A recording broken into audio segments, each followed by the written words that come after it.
Tenu de ces deux événements qui viennent témoigner encore donc de la résilience du peuple burkinabé, qui vient donc mettre à nu les mensonges de ces médias qui tentent à faire couler un narratif comme quoi le Burkina est à feu et à sang. Mais les coureurs ont pu parcourir donc le pays en long et à large sans incident.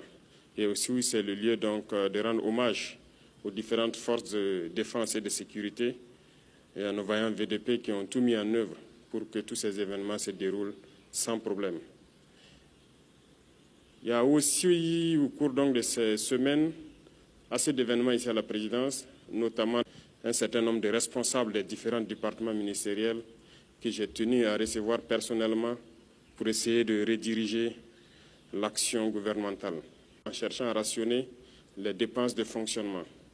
Parce que nous nous sommes rendus compte que le fonctionnement prend tellement de place dans notre budget que nous étions obligés de lire donc ces milliers de pages. Ce n'est pas pour le plaisir des yeux, mais nous étions obligés de le lire, de faire venir chaque responsable et d'essayer de rationner pour que le budget serve à faire des investissements socio-économiques structurants de base au profit de nos masses populaires.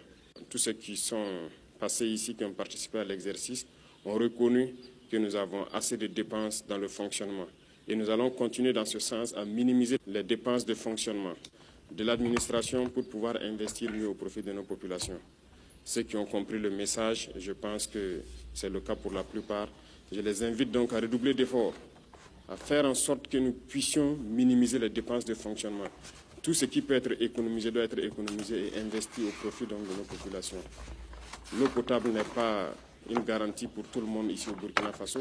Nous sommes aujourd'hui en train de lutter aussi pour la souveraineté alimentaire. Il y a tellement de défis qu'il faille économiser au maximum pour pouvoir relever ces défis-là.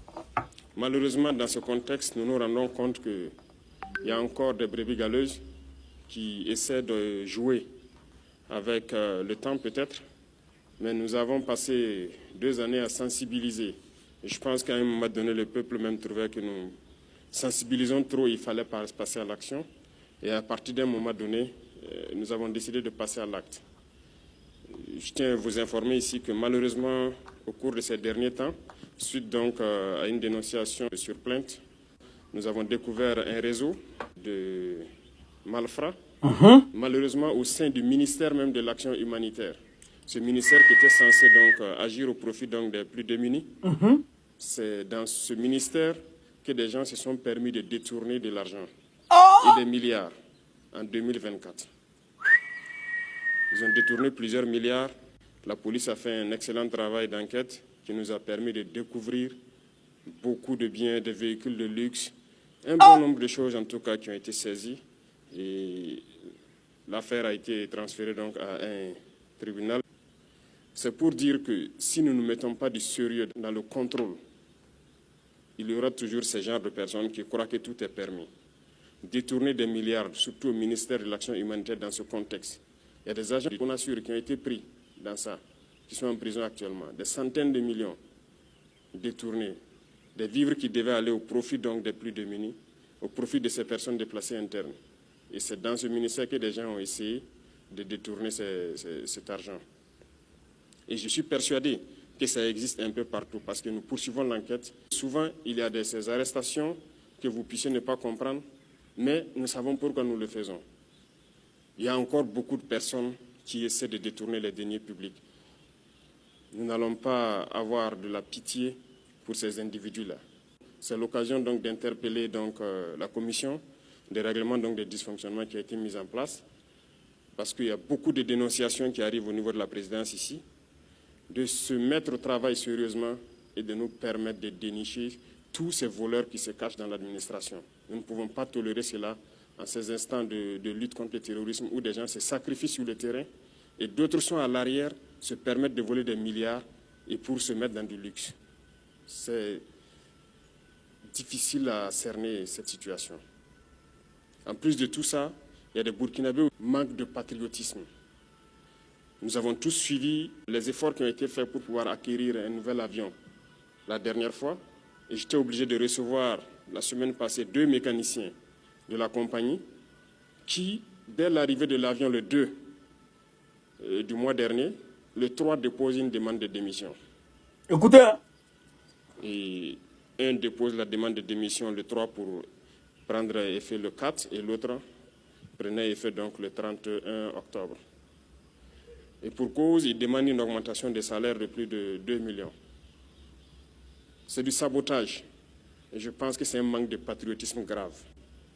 Le conseil d'administration a essayé, vaille que vaille, de les raisonner.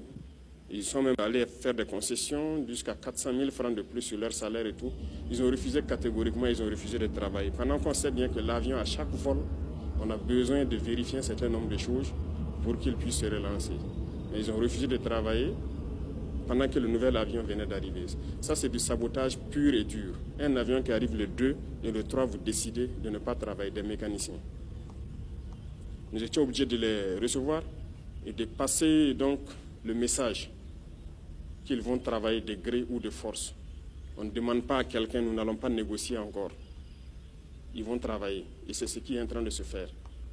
À l'armée de l'air, il y a des mécaniciens qui ne touchent pas ce qu'eux ils touchent, mais qui se sacrifient jour et nuit pour que les appareils soient en vol pour pouvoir soutenir les forces combattantes.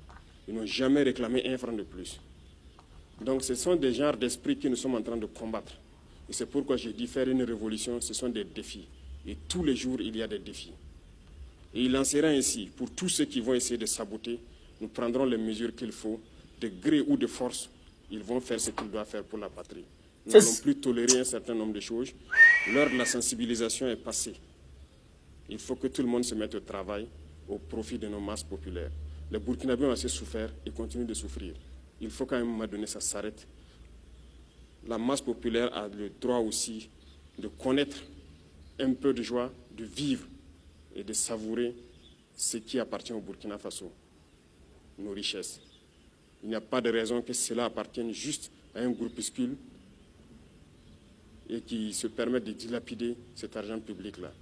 Donc, à travers vous, je vous invite à passer le message dans les différentes administrations, dans les différents départements, et aussi continuer à prendre les dénonciations pour que nous puissions agir de manière efficace.